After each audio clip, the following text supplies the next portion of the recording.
house is right there with the flagpole. Turn your light on so we can see you. Turn the lights on. It might be easier just for you to go straight in, Charlie.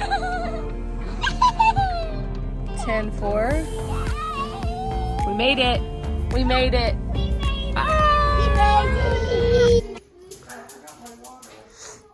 It works.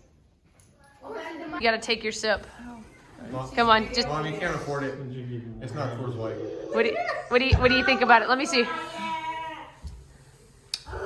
What do you think? Is it sweet? Nope. It's I'm next. No, give it to Charlie. It's pretty good. Okay. No. It's going by age. Yeah. Oh, we're going by age. Oh, that was I. You're last. It's pretty good, actually. Is it good? Okay. Camera switch. So wheat. All right. It's not bad. Now, Brandon. Sweet here. Sweet. It tastes so sweet. It was terrible. We have another one. I need to reference another one. That's really good. It's not bad. I like the subtle flavor. Jessica drank beer. We drank beer. It's Hey, a we wheat- drank beer out of a can. It's a wheat soda. Hey. I am higher. I am higher. Oops. Oh, you're going already. Here. Good morning. Yeah. So that day we're gonna put our bed. Hello. Our bed is gonna go up there. Oh, you're gonna make a loft bed? Yes. Because the lizards are gonna go right here. And I figured it doesn't Hold on, have we'll to take be it that upstairs. tall. If they take 27. Yeah.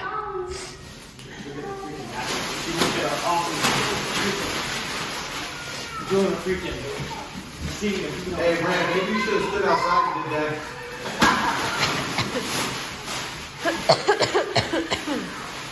That was gonna be way more touching. Right? That was what you got I didn't know there was so many layers of that. And believe it or not, that's Cal King.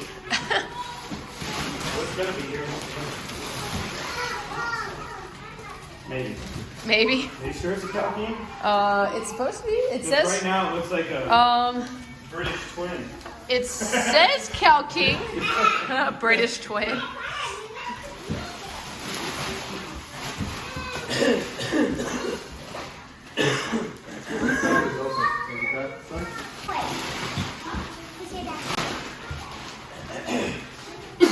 So we leave it in the bag to inflate? I have no idea. All right, so what is this, Daddy? That's a roast. This is a steak. This is red salmon. We got some moose. What is this? Hamburgers, sausages. Our nice new neighbors just brought over this entire goodie bag of moose and stuff. So awesome. Happy birthday to you. Happy birthday to you. Yay! What a ding dong. It was you? Oh my goodness gracious.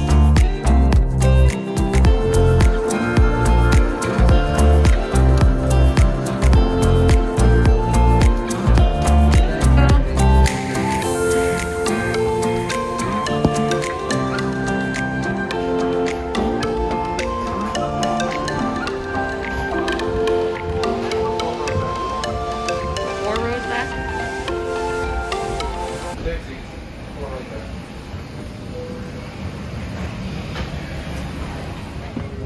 Nope. Say in-flight meal. You're gonna trip out your sister.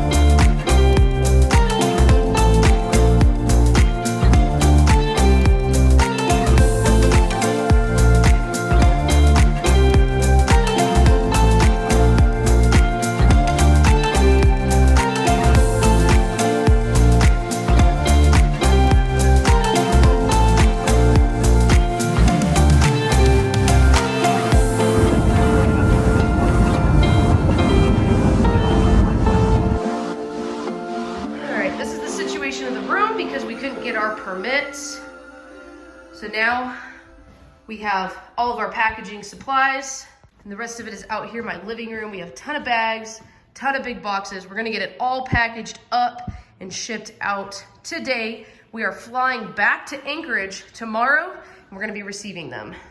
We barely got all of the animals to FedEx on time. No, we got all the animals. Oh my gosh. You show up, and they give us a four-door car. Four-door. So we could fit all the animals because we had 6 30 by 16 by 10 boxes. So there was 4 in the back seat, 2 in the trunk. Well, they'll see it. Yeah. I'll show them when they Yeah, we're gonna show that. But I can't show what Mama's gonna do because we're in Mexico. And in Mexico, you can do whatever you want on them streets.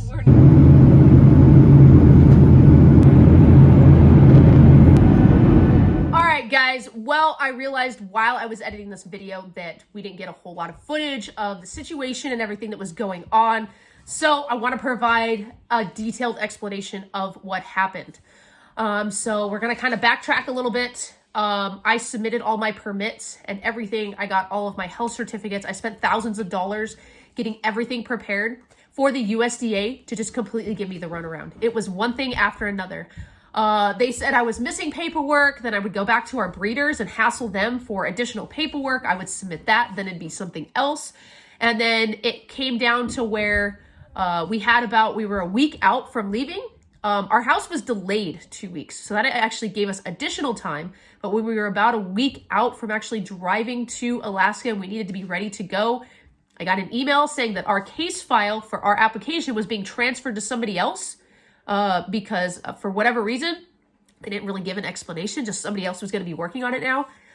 This person decided they wanted to start everything all over again. They requested all the information over again, then they requested different information, and it was just absolutely ridiculous. And then she was telling me that it could take weeks. We were a week out from leaving. I hadn't even heard on my permit for my black pine snake, and we're in December now, and I submitted these back in September. It was supposed to take no more than 60 days. And I just barely got an email regarding my black pine snake permit. Obviously, we're already here, so that's not going to work. So anyways, we took a week. We drove to Alaska. We all got sick in the meantime, which was absolutely horrible. We got to Alaska. We were here one day. We dropped our kids.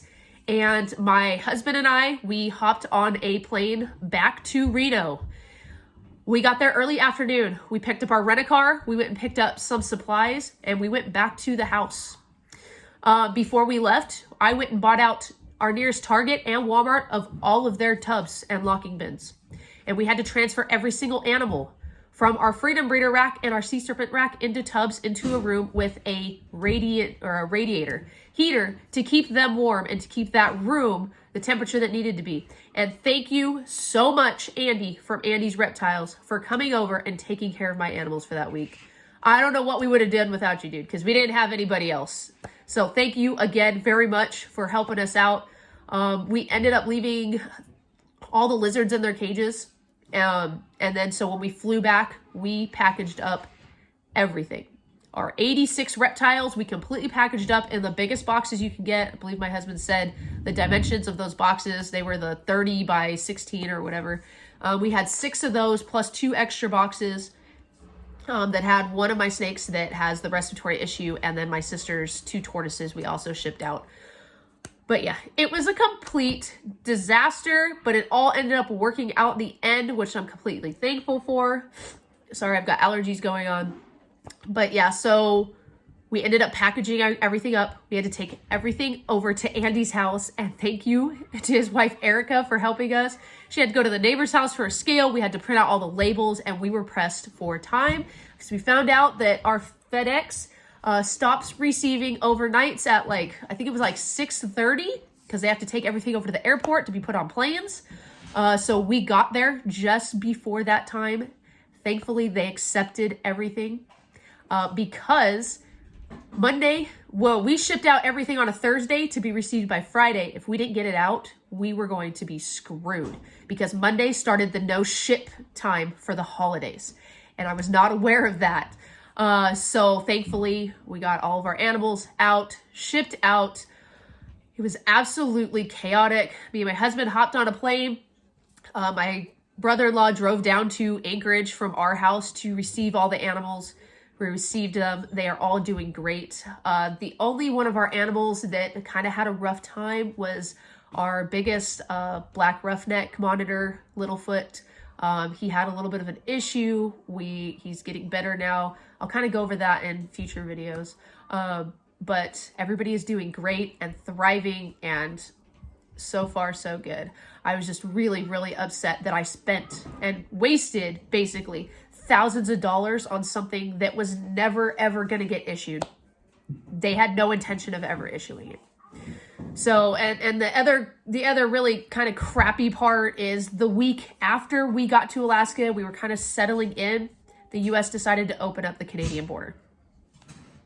When we went through there, everything was still kind of shut down. We had to have all kinds of additional paperwork. It was just chaotic. And me and my husband are going to do a sit down in future videos and kind of go over our whole experience with going through the Canadian border at this time, especially during COVID and when things are shut down. So that'll be coming soon. So that is kind of what happened and why we had to leave our animals behind. You know, thank you again to Andy and his wife, Erica, for really helping us out in our time of need. I don't know what we would have done without you. But yes, if you're moving, especially right now with there not being enough workers to begin with COVID, with the stuff going on in the US, as much money as it is, just ship your animals. Yeah, it was crazy. Luckily, we were able to fit a lot in the boxes, so it wasn't quite as much as I thought it was going to be. It did cost us a couple $1,000s to ship all of our animals, and thankfully, we had some help in receiving and taking care of and things like that, so I am extremely grateful for that, and we are now established in our new house, and yeah, so we are here. We are thankful to be here. All of our stuff is here, finally. So this is kind of where I'm going to end the video. Like I said, my husband and I are going to be doing future videos where we're going to be going over our whole experience and kind of fill in the gaps with some of our video footage. So look out for those videos after the first of the year. We have done some really cool activities I'm going to be showing over this next week. We do have some cool reptile stuff coming, so stay tuned for that. We do have two videos where I'm going to be showing off some babies, and then we have something else exciting that happened. So thank you everybody who has subscribed and tuned into our channel. We are forever grateful, and we're going to have a ton of cool stuff. We've got some different breeding projects this year, as well as some cool outdoor fun Alaskan activities. We're going to be sharing our journey of kind of integrating into this new climate and doing some really cool things here. So thank you again for watching. We will see you in the next one. Stay safe, stay sane, get out there and make your own footprints. Bye.